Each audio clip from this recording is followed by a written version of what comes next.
yang paling menyedihkan saya itu saya harus menuliskan surat pengunduran diri dari mahasiswa istimewa. Saya pernah pada titik terendah yang harus menyatakan bahwa mungkin saya ini tidak ditakdirkan jadi dokter. Saya sudah pikir begitu. Ya, saya sampai bilang ya, kalau tidak ada dokter nggak apa-apa. Kalau itu ada nanti seluruh wilayah kita harapkan sudah tidak ada blank spot. Ya, terintegrasi. Terintegrasi, Anda begitu nanti masuk di Undap, welcome to university. Free wifi. Dinamikanya. Ya. Kan Pak Rektor juga masih sering di demo nih kan? Mahasiswa demo, ya, kelompok yang tidak sependapat dengan Pak Rektor juga masih terus bergerilya begitu ya. Yang tadi membangun informasi, keterbukaan informasi, kemudian mengajak semua pihak di Untap ini untuk bersama, termasuk mahasiswa.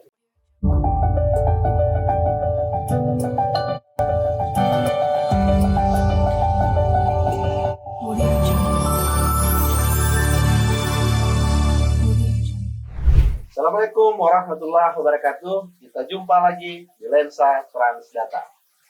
Hari ini kita sangat spesial karena tamu kita adalah tokoh yang berpengaruh di Sulawesi Tengah. Kita sapa saja beliau, Profesor Dr. Insinyur Amar. Halo Kanda. Halo, apa kabar? Baik. Sehat-sehat Kanda? Alhamdulillah. Ya. Beliau ini adalah Rektor Universitas Tadulako. Saya didampingi dengan co-host. Beliau adalah Kak Asrul yang akan menemani kita berbincang-bincang dengan Kanda Prof ya, Kanda Rektor, sehingga kemudian dalam sesi selanjutnya ini beberapa pertanyaan akan dihandle oleh Kak Asrul begitu ya. Ya, perjalanan mungkin dari Kanda Prof sekolah sampai kemudian menjadi rektor, bagaimana perkawanan dan pertemanan sejak di bangku kuliah. Ya, mungkin ini kan Kak Asrul bagian dari cerita itu. Saya persilakan dulu kepada Kak Asrul, silakan. Ya, terima kasih Pak Dinda Iksan. Mungkin saya panggil apa ini? Karena kebetulan beliau juga satu angkatan saya ini. Oh, Brother saya. Oh, satu angkatan Kak Asrul sama beliau. Tidak enak juga rasanya. Beliau lebih baik dipanggil dengan jabatannya saja. Lebih mulia barangkali. Mungkin saya panggil saya Pak Rektor atau Pak Prof saja. Prof saja barangkali. Prof begini. Mungkin pada kesempatan ini kami tanya sedikit. Mungkin banyak yang ingin mengetahui profil pribadi Pak Proping sebenarnya. Mulai dari SD lahir di mana, sekolah di SD sampai kuliah, sampai bertemu dengan saya tahun 87, dan mungkin sampai Pak Rektor ini menempuh pendidikan tertinggi doktor, dan saat ini juga sudah profesor. Alhamdulillah juga saya punya letting, beliau sudah diberi amanah oleh Allah Subhanahu wa Ta'ala untuk jadi rektor saat ini. Mungkin Pak Prof bisa menceritakan sedikit bagaimana Proping dari kecil sampai saat ini. Asik ya. Terima kasih. Assalamualaikum warahmatullahi wabarakatuh. Salam sejahtera bagi kita sekalian. Salam swastiastu, namo buddhaya, salam kebajikan, salam sehat, salam Pancasila.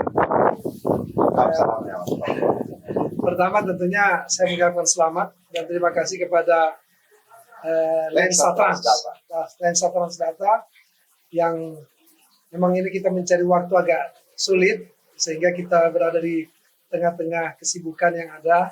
Namun saya anggap karena Lensa Transdata ini merupakan salah satu sumber informasi bagi masyarakat Sulawesi Tengah khususnya di Kota Palu.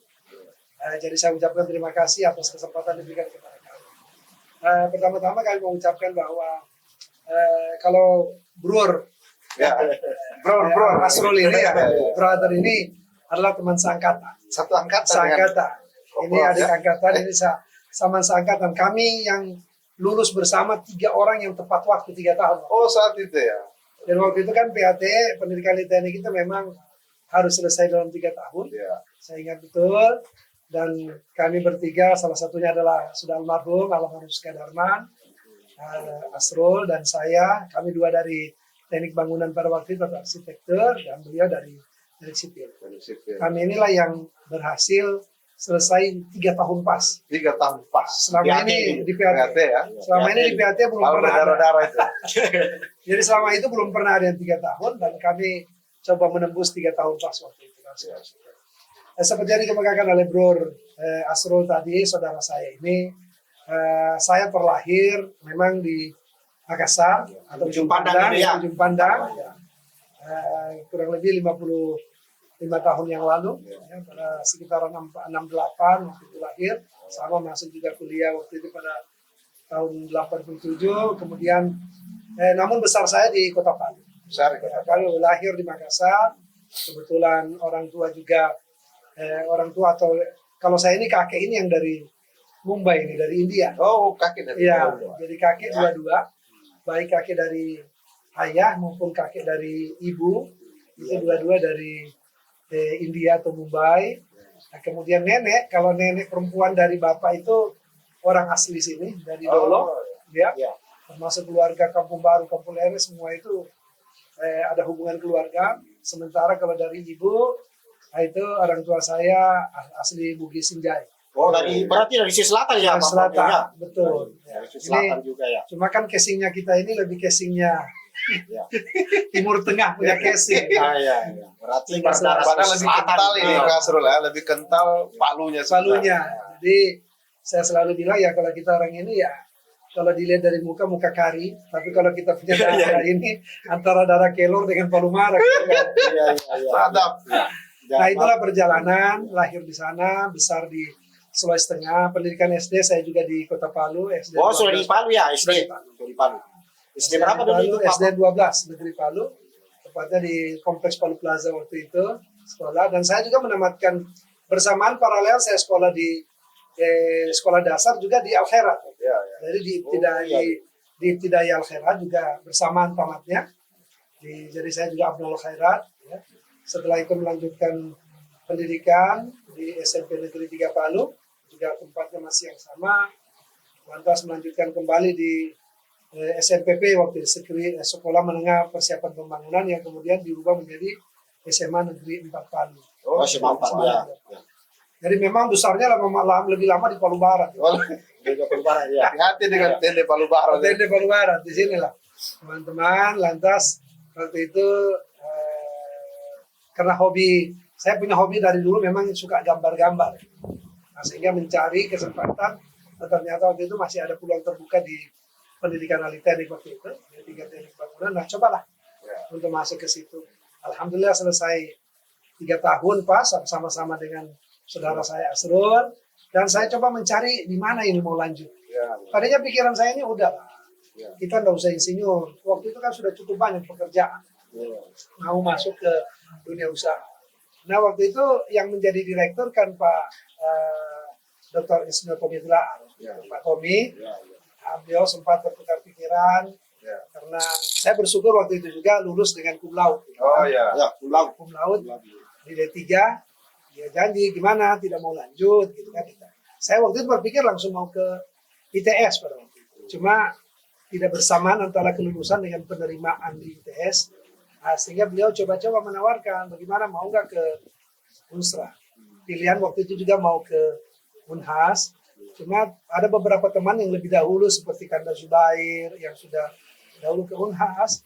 Nah ini rupanya memang kita PAT yang biasa kalau di Unhas disebut dengan Fanaget atau pendidikan ahli teknik ini memang ampullingnya cukup banyak. Itu rata-rata kembali dari semester 6 kita di sini turunnya sampai semester 2, semester 3 gitu kan. Karena ampuling mata kuliah penyesuaian. Karena PAT itu dulu kan dianggap sebenarnya sama istilah sekarang vokasi yang siap kerja. Siap kerja.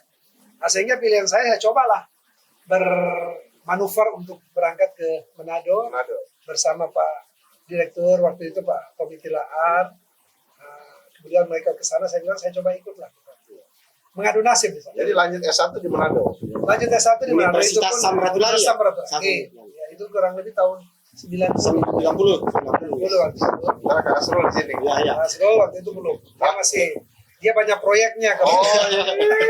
Saya waktu itu langsung lanjut ke Wisrat di Manado. Kebetulan saya langsung jadi inspektur saja di waktu itu. Karena terlalu banyak dibutuhkan waktu itu. Dan beliau ini jago mektek ini. Ya, Ada lanjut. kalau mau konsultasi mektek juga dia. Kalkulatornya sama dia. Kalkulatornya deh. Nah, sudah lanjutlah ke Manado dengan usaha juga. Sebenarnya tadinya kita mungkin tidak bisa diterima karena lulusan-lulusan D3 Manado juga itu mereka itu lanjutnya ke Surabaya, bahkan ada sebagian ke Makassar. Nah, saya lah orang yang pertama oleh dekan pada waktu itu yang, kan waktu itu dekannya juga sempat belum bisa menerima karena regulasinya. Nah, sehingga bersama dengan Pak Tommy menghadap ke wakil rektor waktu itu saya. Wakil rektor langsung menanyakan berapa orang sih yang mau diterima. Dia bilang cuma satu. Wah, saya kira 5 orang. Dengan bersamaan karena Pak Direktur, Pak Tommy dan dekan berhadap bersama-sama dengan Pak Wakil Rektor, dan Wakil Rektor langsung memberikan disposisi dapat diterima di Fakultas Teknik. Dan kebetulan ada dekannya langsung tulis lagi di lembaran itu, diterima di Fakultas Teknik. Alhamdulillah. Saat itu juga langsung saya keluar, Pak Tommy langsung menyuruh, ayo urus pembayaran.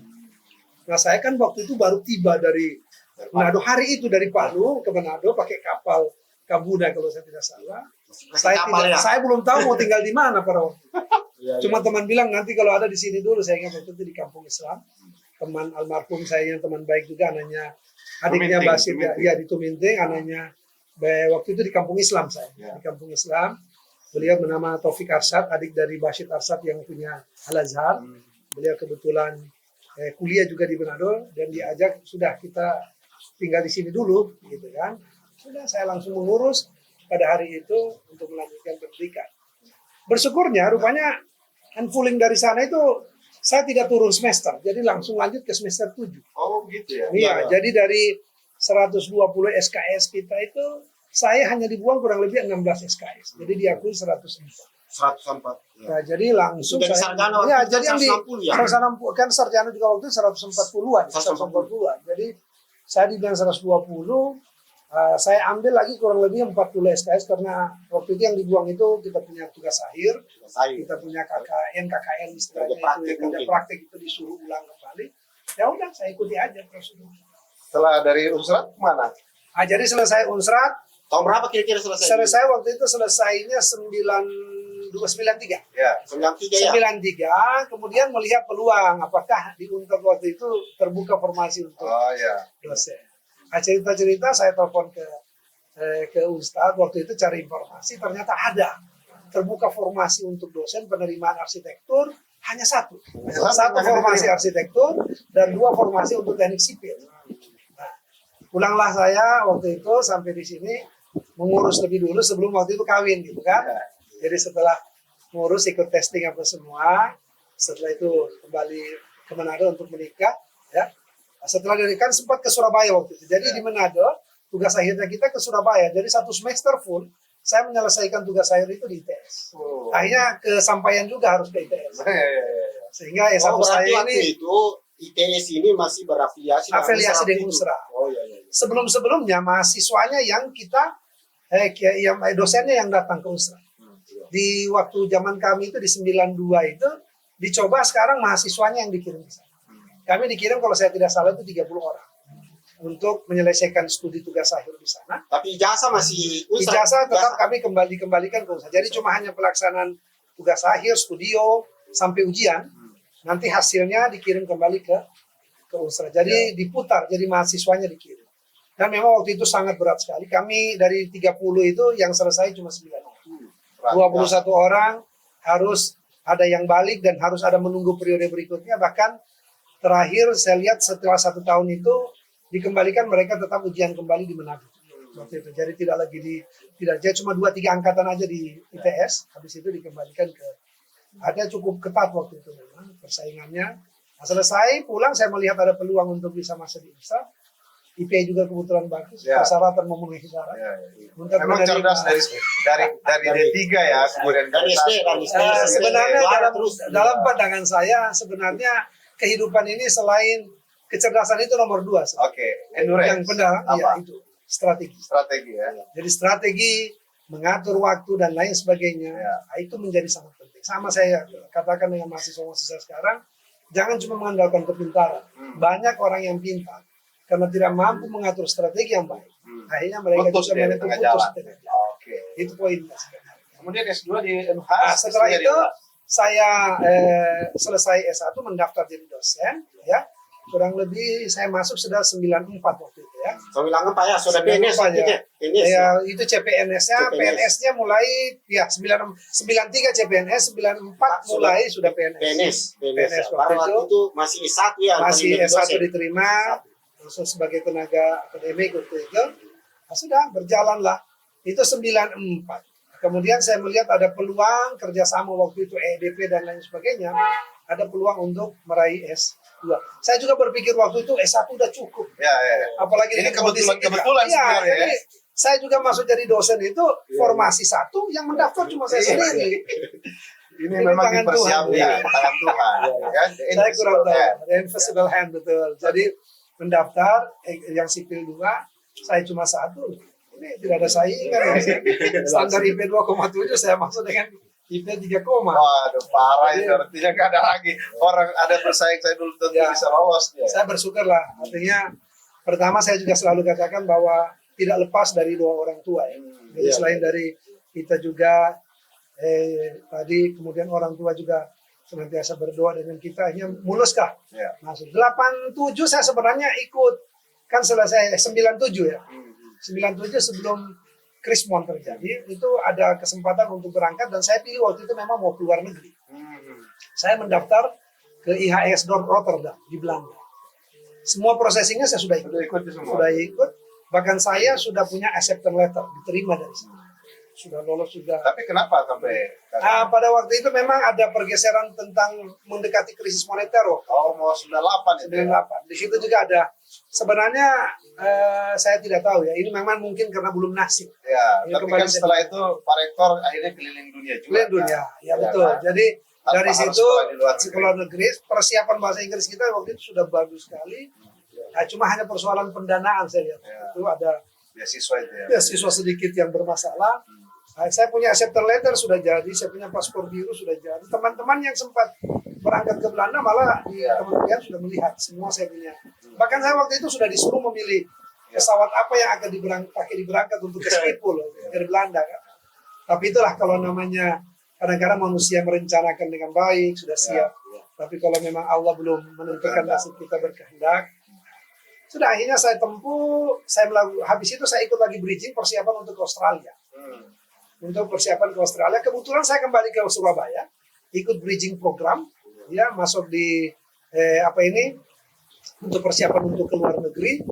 Waktu itu saya masuk yang untuk persiapan Inggris, Australia itu kan dia bukan lagi pakai TOEFL tapi pakai IELTS. Nah, di situ juga sudah persiapan untuk ke Australia. Tetapi karena ada peluang terbuka juga untuk pendaftaran di dalam negeri, saya pikir jangan menyia-nyiakan waktu terlalu lama. Daftarlah juga saya ke ITB dan daftarlah juga saya ke ITS pada waktu itu bersamaan untuk S2. Tahu-tahu dua-duanya lulus. Lulus di ITS dan lulus di ITB. Di ITB waktu itu. Saya setelah itu kan kami dibalikan ulang ke Paru melanjutkan kursus di sini untuk persiapan ke Denpasar waktu itu untuk ke Australia. Saya sudah memilih juga, kebetulan dapat rekomendasi dari ketua jurusan almarhum Profesor Mas Santosa waktu itu, waktu saya sementara S1 dia sebagai ketua jurusan, waktu saya persiapan mau S2 itu dia waktu itu sudah sebagai wakil rektor. Dia sudah memberikan rekomendasi saya untuk ketemu dengan Profesor John Lang yang ada di Universitas di Sydney. Begitu kami pulang karena pengumuman sudah ada juga dari ITB pada waktu itu, saya sementara kursus lagi di Balai Bahasa kita. Tapi ternyata Pak Rektor waktu itu menghendaki bilang sudah kasih tahu kepada Pak Ahmad berhentikan kursusnya, pergi sekolah saja ke ITB. Berarti memang jalan-jalan Tuhan itu Jalannya sudah ke situ. Sudahlah. Memang karena itu kalau perintah mungkin pimpinan. kalau kuliahnya di luar negeri nggak balik ke Indonesia, iya kan? Iya. Siapa yang jadi rektor, ya kan? Kan gitu. Apa di ITB? Disitulah kita tidak tahu rahasia Tuhan di balik itu semua.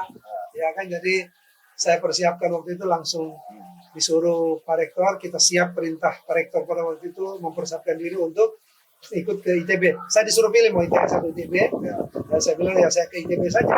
Itu sebelumnya memang saya sudah pernah melamar ke ITB untuk masuk di arsitekturnya, tapi tidak berkesempatan masuk pada waktu itu karena beda persepsi tentang juga Sahir. Nah, di kedua kalinya ini saya masuk di regional planning perencanaan wilayah dan itu langsung diterima. Lanjut. Dan bersyukur di ITB juga saya menjadi the best graduate.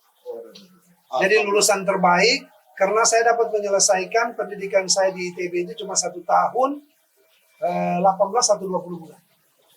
Waktu itu Hanya 20 bulan. belum ada yang belum ada orang lain bisa Luar menyelesaikan pada waktu itu. Cuma 20 bulan saya kalau saya tidak salah. Sehingga saya satu-satunya di angkatan saya yang selesai lebih awal dan diwisuda bersama dengan angkatan sendiri. Dan saya mendapat sertifikat sebagai the best graduate dari Institut Teknologi Bandung. Saya kira ini, saya juga tidak tahu apakah ini, tapi saya anggap itu bukan kebetulan. Ya, nggak ada kebetulan. Ya, kebetulan. Habis itu dokter di Selesai. Memang pada saat saya kuliah di ITB waktu itu, saya punya orang tua dipanggil, ayah saya. Waktu itu, oleh karena itu, tadinya saya sudah mempersiapkan juga sih, mau lanjut ke luar negeri. Ke luar negeri lagi. Iya, mau mencoba lagi. Namun pertimbangan lain, sudah waktu itu juga banyak pertimbangan keluarga, terus terang bisnis keluarga juga masih ada, sehingga mengharuskan saya pada waktu itu untuk sudahlah saya menahan diri karena masih ada orang tua perempuan, ayah ibu saya, dan saya menjadi tulang punggung pada waktu itu juga, sehingga saya berpikir mungkin saya tidak usah terlalu egois. Ya. Saya carilah pendidikan yang bisa saya tempuh juga. Sehingga saya berpikir saya masuk ke Unhas. Paling dekat Paling dekat bolak-balik bisa. Tahun berapa ya dulu selesai Pak Profil Di ITB saya selesai tahun 2000. Tahun 2000 ya? Masuk tahun 98 memang, tapi 2000 di bulan Juli saya sudah seharusnya kan di bulan September, 4 bulan sebelum waktu selesai saya sudah. Kemudian lanjut di S3 di UNAS tahun Pulang berapa? dari situ, saya kan sempat mengabdi dulu. Ya, Waktu berapa itu tahun? dipilih selaku sekretaris jurusan di bersama di kampung. Ya, Waktu itu diuntat kita, ya. kebetulan kita Dan mau pernah jadi membuka, sekjur ini, jadi Pak. pernah sekjur. Pak Rektor ini ya. Kita waktu itu awal membuka jurusan arsitektur Ya. S1. Sekretaris jurusan. Waktu itu yang jadi ketua jurusan kan Prof. Rahman Abdullah. Waktu itu beliau dokter, beliau baru pulang juga dari Jerman. Ya. Nah, didaulatlah beliau untuk jadi ketua jurusan dan beliau minta kalau saya mau jadi ketua jurusan asal sekretaris jurusannya itu Pak Ahmad. Nah sudah berlanjutlah, artinya dari situlah pengalaman manajerial itu mulai Ya. kita Dari sekjur tempuh ini. dari sekjur. Tapi saya cuma hanya sebelum sekjur saya memang dulunya sudah di beberapa program studi yang kerja sama Unhas. Yang prodi-prodi yang kerja sama PWK waktu itu, baru saya masuk ke sekjur. Jadi saya di sekjur itu memang 1 tahun 11 bulan, tidak sampai 2 tahun. Karena saya sudah mendaftar untuk melanjutkan studi S3 pada waktu itu. Kebetulan Pak Rahman juga mendapat tugas untuk data sharing dosen, kalau salah atau pegang EDP waktu itu. Beliau juga beralih tidak bisa. Dan beliau sarankan sebaiknya jangan terlalu lama, Ya. harus cepat.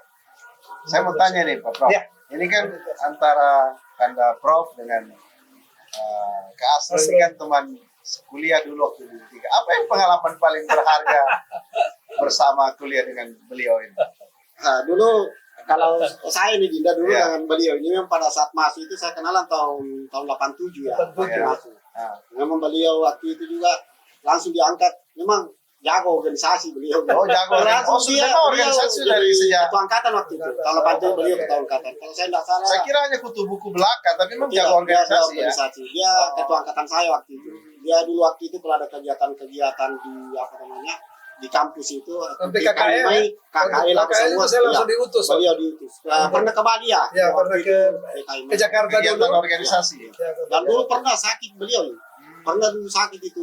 Bodinya lah begini. Waktu Beliau sama-sama sakit kasus. waktu pulang ke Bali dari Bali Jadi ya. waktu itu pulang dari Jakarta. Saya Jakarta waktu ya, itu Sakit. jadi utusan untuk sebelum ke Bali, saya dikirim dulu ke Jakarta ikut senior. Ya.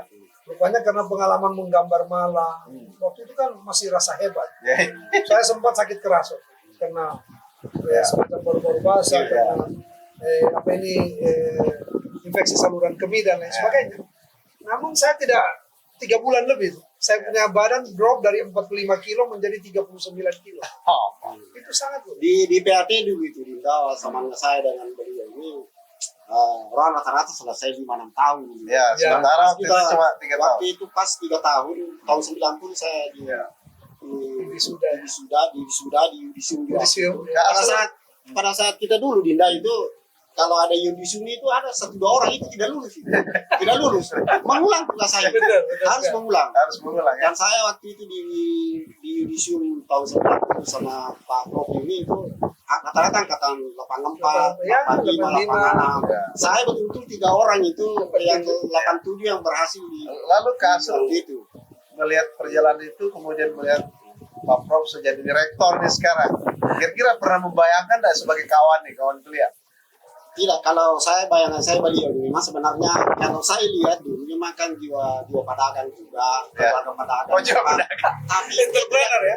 dia tidak mau ke situ. Tidak mau ke situ ya. Dia memang paling aktif di belajar apa Ya. ini menuntut ilmu sampai S3 sampai di mana, dan beliau juga ini saya akui itu pada saya jadi dosen, beliau waktu kita punya dosen itu dia lambung semua golongan itu. Oh, gitu ya. Cepat sekali ya. Semua itu pajak. Apa keunggulannya Pak Prof Beliau dalam hal yang seperti memang itu? rajin dia Telaten gitu ya. Iya. Telaten, Iya. bukan hanya Iya. rajin, telaten. Telaten. Endurance. Ya, endurance.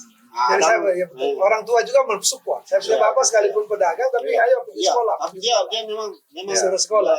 Dia mau sekolah, memang mau mengabdikan diri barangkali Ya, untuk bangsa dan negara, buat provinsi Ya. saya. Cuma kebetulan pada saat beliau itu kuliah S3 di UNAS, saya ketemu. Ya. Saya waktu itu S2. Ya. Oh, sempat lagi. Iya, memang nggak pernah saya berpisah beliau. Ya, ya. Nah, saya ketemu di situ. Dan saya dengar itu dulu waktu di UNAS S3 pernah. Saya jadi di situ. Mandi Jadi, dulu dia sedikit, Mas. S3 Jadi ya. disitulah saya bilang perjalanan hidup itu kan Ya. kita tidak tahu rahasia Allah. Jadi saya menyelesaikan S3 itu hampir 8 tahun. Luar biasa.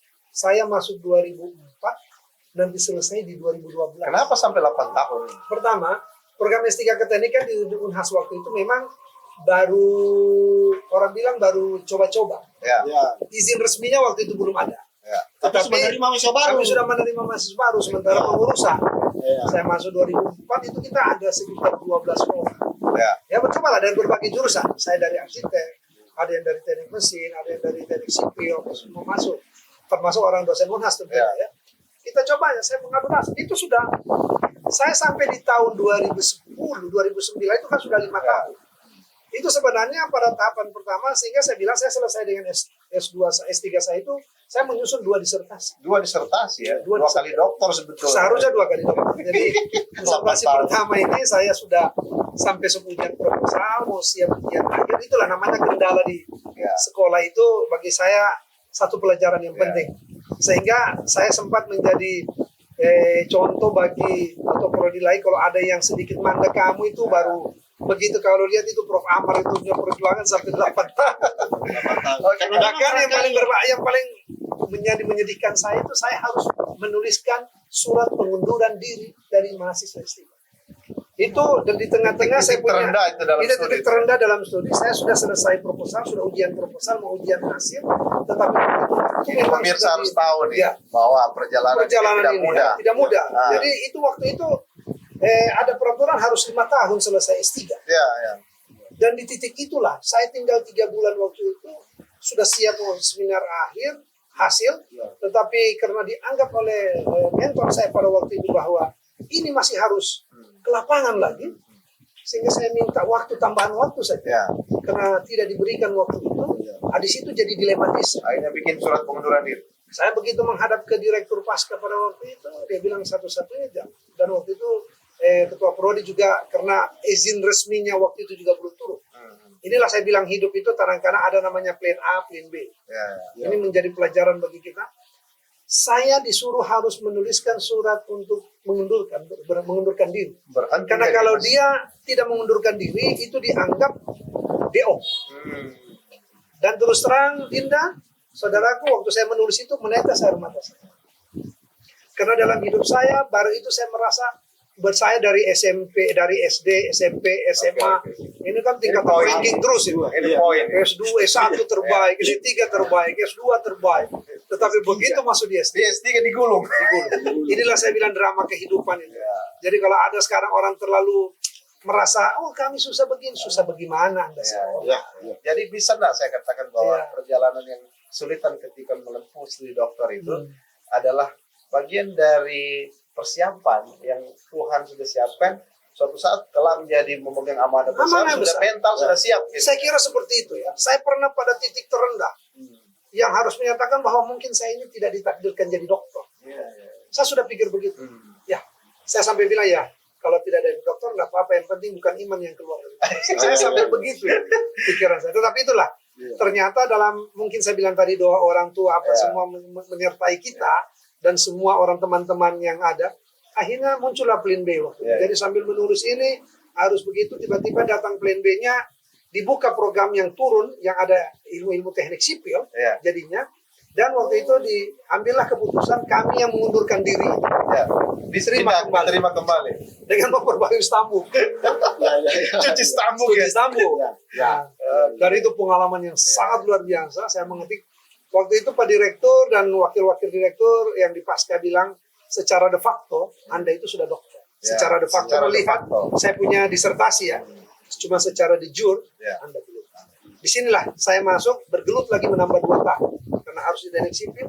Jadi kalau orang selesai dengan 11 mata kuliah, Ya. saya selesai dengan 15 mata kuliah. Memang sudah dipersiapkan. Seperti itu.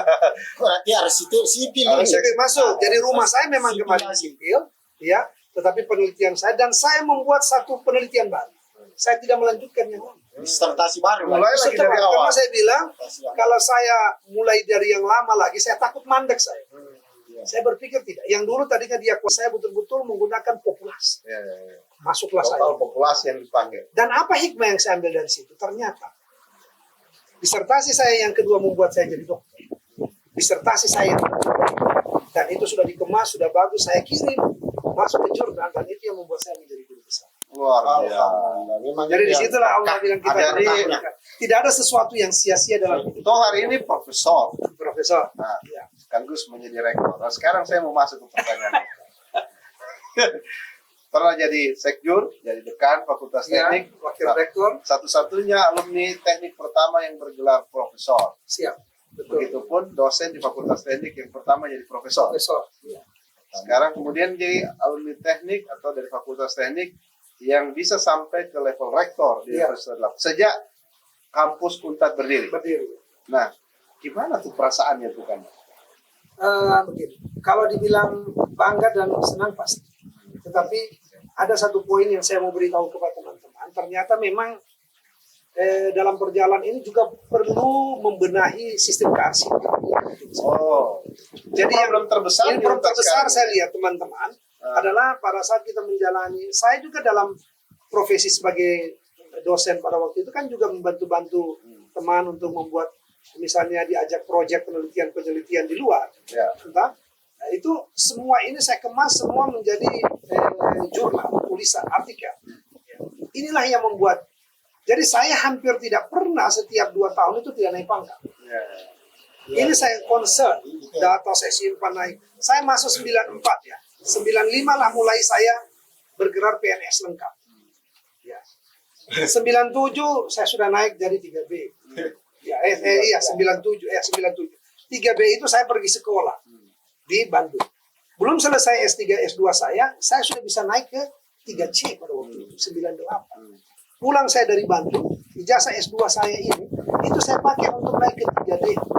Dan saya satu-satunya yang bisa naik ke 3D dengan status rektor kepala pada waktu itu, karena saya punya poin langsung. luar biasa. Oh, ya. Itu Manajemen kearsipan. manajemen kearsipan.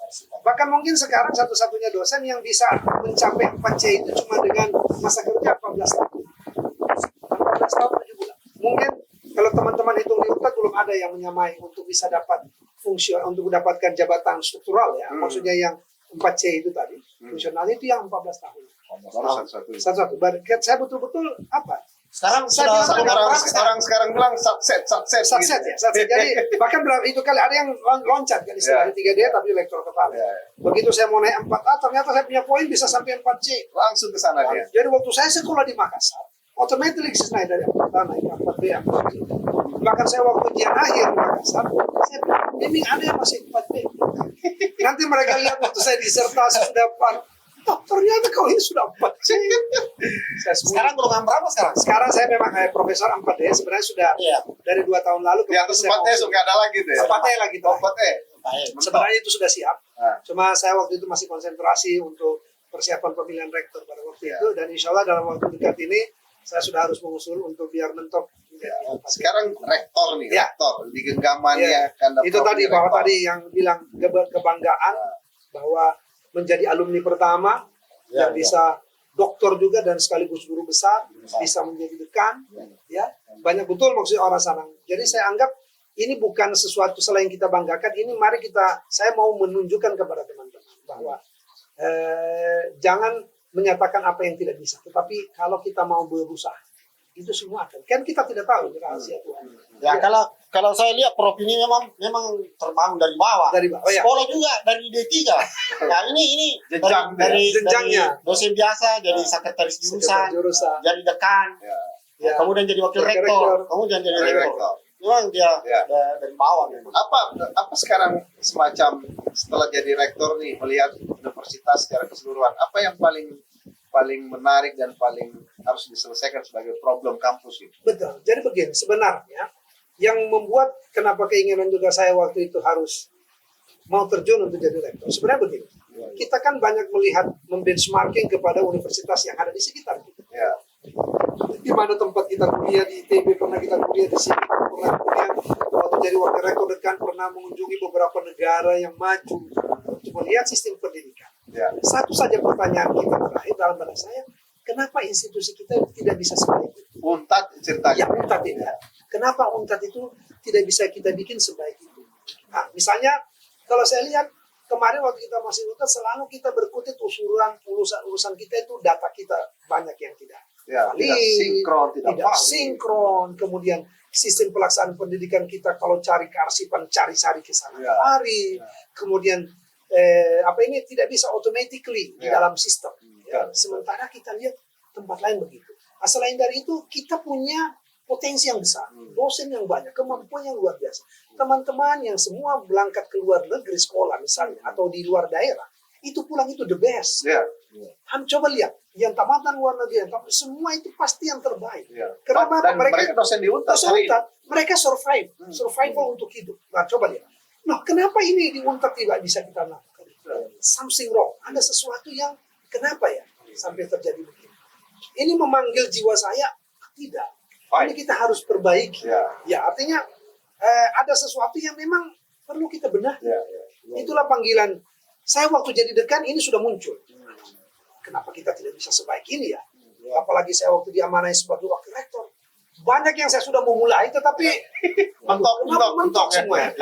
Karena saya baru kebijakan itu belum dipegang penuh. Ya. Dan saya waktu itu teringat dengan Belum jadi pilot. salah satu pendapat dari Rias Rasid, Profesor Rias Rasid. Dia waktu itu menteri dalam negeri kan, yang pegang untuk waktu itu Otonomi daerah. otonomi daerah. Ya. Terakhir saya ingat bahasanya begini. Saya pernah ikut satu kali kuliah umum bersama dia. Kenapa waktu itu dia juga ingin menjadi presiden? Saya ingat betul itu. Dia terjun dunia politik mau jadi presiden. Karena dia bilang ternyata problem masyarakat utama kita negara ini ada di kepemimpinan, ada di top leader. Kebijakan ada di situ. Kebijakan ada di situ. Ya. Biar apapun di bawah ini mau, kalau ini tidak mau, percuma. Satu tanda tangan bisa merubah Berubah. banyak. Itulah yang saya pikir. Saya mencoba waktu itu tidak bisa, terhalang saya ini. Dan itu memang bisa saya ingat, oh iya, memang kalau mau kita harus pegang. Karena sebagai pimpinan itu dia sebagai itu tadi agent of innovation, agent of change yang berubah. Karena kalau pemimpinnya bisa berubah, yang di bawah ini akan ikut. Nah, inilah panggilan pertama bagi saya bahwa bisa. Nah, saya cobalah untuk melalui tentunya dukungan dari teman-teman. Ini tidak gampang loh, karena pertama kali dan pertama kali orang teknik mau maju sebagai calon pimpinan UNTAD. Orang bilang mimpi kali ya. Nah, seperti itu. Tapi saya selalu yakin bahwa itu tadi bahwa kalau itu memang sudah tercatat di sana, apapun jalannya, Insya Allah diperjalankan seperti itu. Nah, oke, kembali ke tadi bahwa problem sudah ditemukan seperti itu. Ada program yang menjadi payungnya Pak Rektor hari ini yang namanya One Click? One Click, ya. Itu bisa dijelaskan nggak? Supaya ini kan masyarakat Sulawesi Tengah juga bisa betul memonitor itu. Jadi saya perlu menyampaikan waktu saya memang mau menjadi calon rektor, itu kan saya harus membuat sebuah konsep tentunya atau pemikiran program yang mau menjadikan apa yang menjadi pikiran saya itu nyata. Diferensiasi Diferensiasi Pak Eko betul, harus itu. Dan saya lihat memang kata kuncinya pertama adalah ada dua hal. Menyangkut masalah prasarana dasar. Yang kedua menyangkut masalah digitalisasi.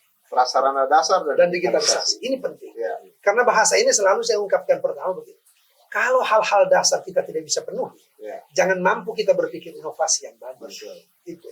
Selesaikan persoalan dasarmu apa semua, baru bisa. Kemudian, digitalisasi ini era yang harus kita tempuh. Dikarenakan akan dapat merubah dari kerja keras menjadi kerja cerdas. Ya. Ya, dari hard worker, dari smart worker. Ini yang kita butuhkan. Yang selalu saya bilang kadang-kadang di era kita waktu itu kita masuk, pikirannya digital, tapi kerjanya manual. Ya, ya, ya. Ini yang kita mau rubah. Ya, ya. Nah, itu akhirnya waktu ditawarkan, pertama saya tentunya mengapresiasi dulu program utama dari Pak Menteri waktu itu, MBKM, Ya. sebagai platform pertama yang harus kita bangun. Makanya saya lahirkanlah waktu itu, saya melihat kita punya visi waktu itu kan. Nah, selain dari itu, melihat kejadian-kejadian alam potensi yang kita miliki. Ya. Muncullah bahasa saya, oh ini tidak ya. Kalau kita dulu hanya menyebutkan kajian lingkungan, ada yang lebih bagus. Ya. Kajian lingkungan kebumian strategis. Ya. Gitu kan? Kenapa saya bilang kajian lingkungan strategis itu tadi? Karena kita dilalui, saya dalam pikiran saya ada 3 garis utama dunia yang kita Menyatu di Sulawesi Tengah. Ada garis khatulistiwa, Garis khatulistiwa. ini bisa nanti merubah, kita bisa diferensiasi energi yang baru, energi Ya. terbarukan. Oke. Kenapa kita tidak memanfaatkan solar energi? Iya kan, kita sering mati lampu juga di Untar dan lain sebagainya. Misalnya, dan kita punya potensi untuk itu, kita punya tenaga-tenaga yang ahli untuk itu. Ya. Kemudian kita dilalui juga garis papahan yang 3 teraktif di dunia. Ya. Ya, selain dari San Andreas, New Zealand, dan kita di kota Palu. Ya. Ini 3 garis ini. Garis Itu kemarin kan melahirkan garis patahan. Gempa kemarin itu menjadi pembelajaran sehingga muncul kita di sini kan terkenal dengan likuifaksi, dalam bahasa daerah disebut dengan nalodo oleh peneliti-peneliti Jepang. Saya mengejar itu untuk menciptakan Nalodo Research Center yang pernah dipidatokan oleh Menteri PUPR pada waktu di New York. Ya, saya mau, dan kita mendapat dukungan 29 ekspert dunia tentang menjadi pusat penelitian likuifaksi di Untar. Di Untar. Jadi kontribusi Untar Kontribusi terhadap dunia ya. terhadap dunia, terhadap dari saya bilang permulaan garis itu sendiri. Dan ini saya canangkan ini 2 tahun sebelum saya keluarkan ide ini. Saya pertama tutup ini 3 garis. Ya, ya. Begitu saya ungkapkan pertama kali dorong. Garis ketiga itulah garis Wallacea. Garis Wallacea ya. Itu menunjukkan bahwa wilayah kita mempunyai biodiversitas yang sangat spesifik. Baik flora maupun fauna. Itu dibuktikan kita yang punya satu-satunya herbarium yang ada di kawasan timur. Berarti ini Sulawesi Tengah ini Palu ini sangat istimewa. Sangat istimewa. Nah, inilah harapan saya nantinya mewarnai, menjadikan kita menjadi pusat unggulan iptek kita di situ. Nah, Yaitu Untar berada di situ. Ada di situ. Core kita nanti ada di situ. Tapi agak sulit dicapai kalau 2 tadi ini yang belum ini ya. Belum itu. Fasilitas dasar dan digitalisasi. Nah. Ini saya mau mewarnai. Makanya saya sebutkan visi itu dengan kalimat enteng, Untat Clicks. Untat One click. itu. One click. Untat Clicks dulu. Nah, clicks dulu. Programnya itu Untat Clicks itu singkatan dari unggul, tangguh, dan adaptif. Ya. Itu bahasa Untat. Ya. Clicks itu kajian lingkungan kebumian strategis. Oke. Kajian kebumian yang saya maksud itu tadi garis kebumian ini 3. Dari sinilah Untat Clicks ini tadi mewarnai 7 program utama yang kita kembangkan, MBKM dan lain. Salah satunya adalah pengembangan digitalisasi Ya. yang kami sebut dengan istilah one One click. click. Jadi perkiraan klik itu sendiri mengklik memang, Mengklik, ya. tetapi ada makna di belakangnya. Ya. Kemudian one click itu kita mau betul-betul kita ini pengembangan satu data di dalam satu sistem. Iya, ini Berarti persoalan Untar ini. Klik ini ada kepanjangannya ya? Ada Apa? itu kajian lingkungan kebumian strategis. Itu Iya. Sekaligus Sekaligus klik, pengertiannya klik, itu klik. mana. Tapi satu kata, tapi ada kepanjangannya. Ini sangat penting. Kemarin dulu saya baru ikut tentang undang-undang satu data Indonesia. Di kita seminarkan bersama dengan pihak pihak DPR dari DPR Ya. RI tentang pengembangan one data atau big data. Nah, ini akan sama gitu. Nah, inilah yang kita mau tadi. Ya. Yang selama ini data kita yang sangat berseliweran kita Kita masukkan. mau satukan di situ ya. Di Kemudian mana? kalau misalnya Pak Prof bandingkan dengan Universitas yang di Gorontalo, di Unhas, Ya.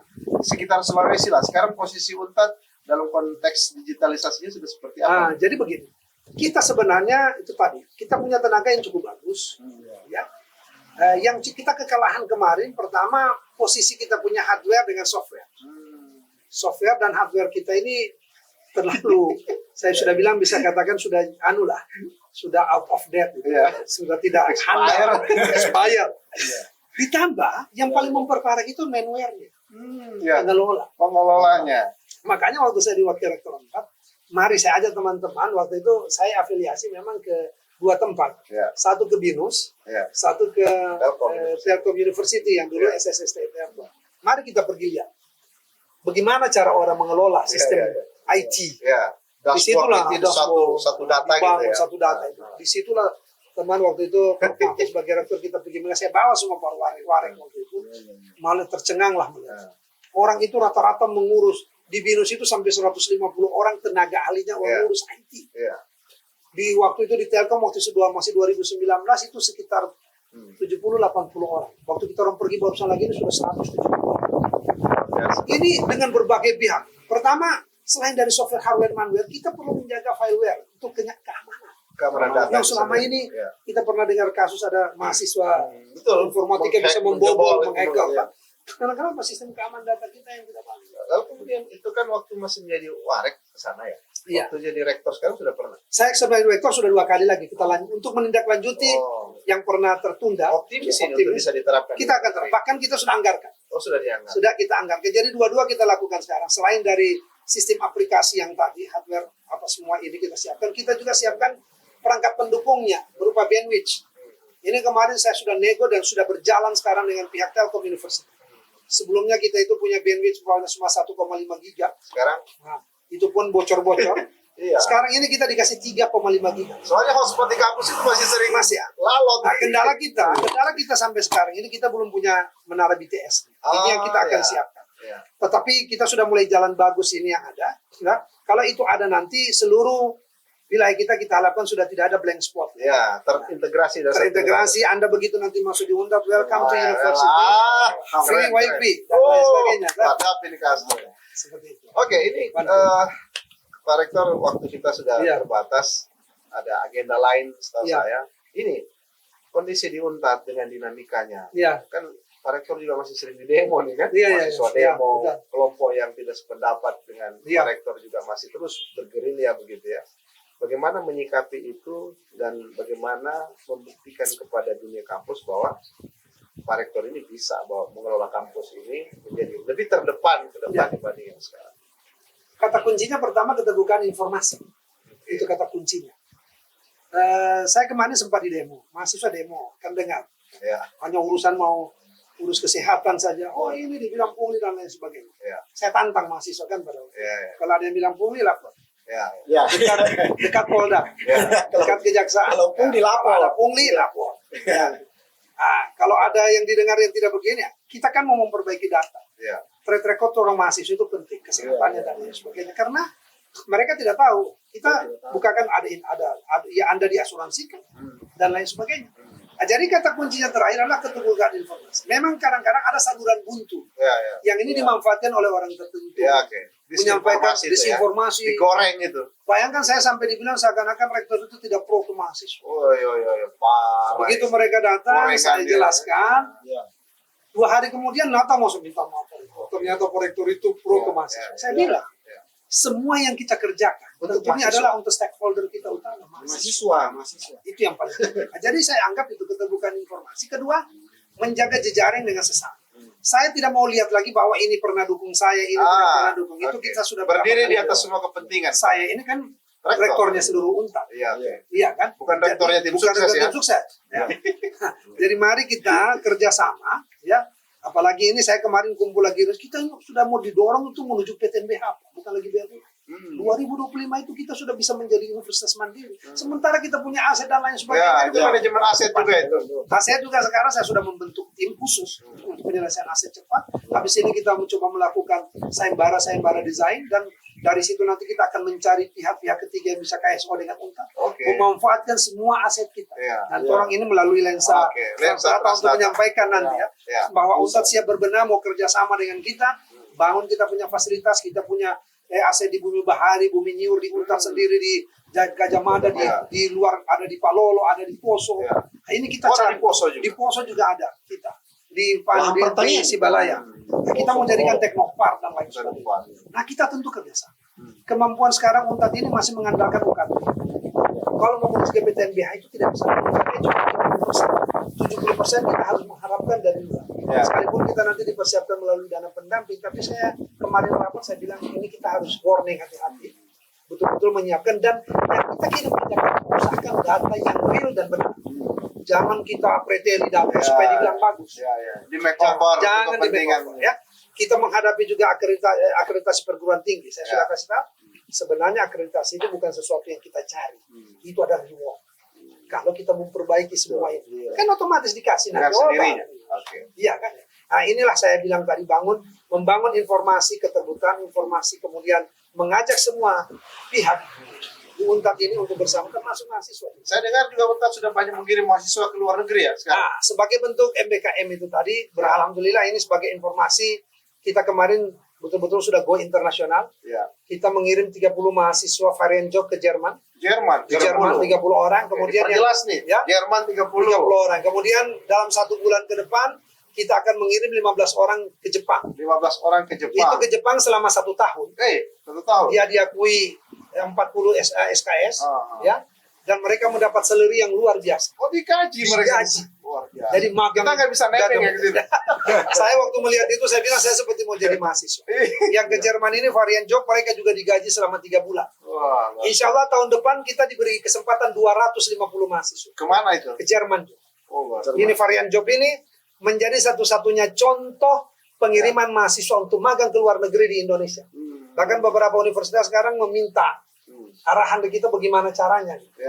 Ya. Gimana caranya? Bagaimana caranya bisa Tunggu mendapat. dulu, jangan dikasih lah. Nah, ini bagian, makanya tentu kita punya kekhususan, Ya. tetapi biar bagaimanapun kita akan tetap berbagi dengan Ya. siapapun, ya. Karena institusi ini kita kan sekarang membangun kemitraan, bukan membangun persaingan. Betul. Kita perlu untuk memperbaiki. Selain dari itu beberapa fasilitas nanti kita lagi kerjasama dengan Polda untuk membangun drag race. Ada pihak ketiga yang siap. Drag race mungkin panjangnya 600 meter dan Ya. kita kerjasama dengan lebar mungkin 12 meter. Ya. Jadi nanti balapan itu tidak ada di luar. Ya, di situ semua sudah Di UNTAD. masuk di UNTAD. Masuk di UNTAD. Oke. Kita kerjasama Polresta, Kapolda Ya. sudah memberikan lampu hijau kepada kita untuk melakukan. Selain dari itu yang perlu satu juga kita ini lagi mengembangkan zona integritas anti korupsi. Kita akan menuju ke WBK, WBN, wilayah bebas korupsi, wilayah bebas. birokrasi bersih melayani. Ini lagi kita upayakan, makanya inilah kita membangun kepercayaan, nilai trust Ya. dari masyarakat yang ada. Saya mengajak bukan cuma Ya, ini sivitas, sekaligus disampaikan pesan ini saya kepada mengajak masyarakat kepada Sulawesi Tengah. semua masyarakat Sulawesi Tengah, Ya. baik itu government, Pemda, mitra-mitra usaha. Mari jadikanlah institusi ini sebagai rumah Anda bersama. Ini rumah kita yang kita bangun bersama. Mahasiswa-mahasiswa saya ajak, berpikirlah kritis tetap, Ya. tetapi jangan mau dikompor-kompori dengan orang. Ya. Mari membangun image, mari membangun komunikasi kalau ada hal yang dibutuhkan. Kami bekerja untuk Anda, Ya. untuk semuanya. Kita meningkatkan kesejahteraan kampus sekarang. Kita melakukan reformasi birokrasi yang luar biasa dengan OTK baru. Kita melakukan pemangkasan yang besar-besaran supaya kita punya pendanaan. Ini ke depan lagi kita melakukan penerimaan CPNS yang hampir 364 orang. Iya kan? Tentunya menuju ke PTNBH juga ini kita nantinya bisa menerima sendiri. Dan ini semua merupakan bagian yang kita harus lakukan secara bersama-sama. Jadi dentuman ini harapannya adalah bisa memberi energi positif terhadap semua sivitas akademik di dan Universitas semua Tadulako. stakeholder. Ya. Pemda kita harapkan, bukan cuma Pemda Sulawesi Tengah, seluruh Pemda yang ada. Kami rencana nanti mengumpulkan, kalau ada kerjasama, bawalah ke UNTAD. Oke. Tidak usah Ya, jauh-jauh. jangan lagi di luar. Di Bawa UNTAD. ke UNTAD, Semua kita sudah punya ada. orang. Ya. Kita sekarang sudah membangun sistem yang bagus Ya. untuk mereka. Kalau di UNTAD ada apa-apa, gampang. Komplainnya gampang, Komplainnya gampang. komunikasinya gampang. Nah, itulah saya harapkan mari kita bersama-sama memasuki usia 42 tahun UNTAD ini, ya. Apalagi saya dengar juga teknik itu akan memasuki teman-teman teknik untuk 4 dekade ini ya. 40 Mari 40 tahun, mari kita bersama-sama melihat institusi kita. Ya. Apa yang perlu dibenahi, kami terbuka untuk melakukan itu. Iya kan? Satu lagi mungkin pertanyaan terakhir Pak Rektor. Dari semua ini, apakah Pak Rektor betul-betul sudah menghibahkan diri nih untuk Universitas Tadulako? Dari Jadi semua cerita tadi. Jadi kalau melihat yang ada ini, saya berani saja masuk menjadi pimpinan untuk mengambil ini, itu berarti kan konsekuensinya sudah untuk itu. Ini konsekuensi dan komitmen. Ya. Kita sudah berani masuk ke situ, berarti secara tidak langsung ini kita sudah menghibahkan diri kita untuk institusi. Ya. Ya. kita bukan manusia sempurna tentu. Kalau tidak didukung oleh orang lain. Tidak ada manusia seperti Superman. Seperti dalam cerita-cerita dong. Tetapi kita manusia generasi Z atau generasi XY yang ada sekarang ini bersama-sama untuk melakukan kolaborasi kata. Jadi ada 5 yang saya munculkan di situ. Bagaimana menimbulkan komitmen, menimbulkan kreativitas, kemudian menimbulkan kompetensi, kemudian menjaga kita punya kinerja dan terakhir adalah kolaborasi. Jadi 5 key ini menjadi kunci saya yang saya kembangkan menjadi tata nilai yang kita bangun sekarang dalam struktur organisasi, dekan semua rektor dan ya dengan statuta baru kita ini kita membuat sebuah peraturan yang betul-betul mengadopsi untuk kebutuhan semua orang. Oke, siap. Demikian kalau bicara dengan Pak Prof ini nggak ada habisnya ide dan konsepnya. Mungkin ada. Tapi waktu kita terbatas karena beliau ada agenda lain. Siap. Demikian diskusi, bincang-bincang bergizi kita ya dengan Profesor Dr. Amar, Rektor Universitas Tadulako. Kita tunggu gebrakan beliau selanjutnya. Assalamualaikum warahmatullahi wabarakatuh.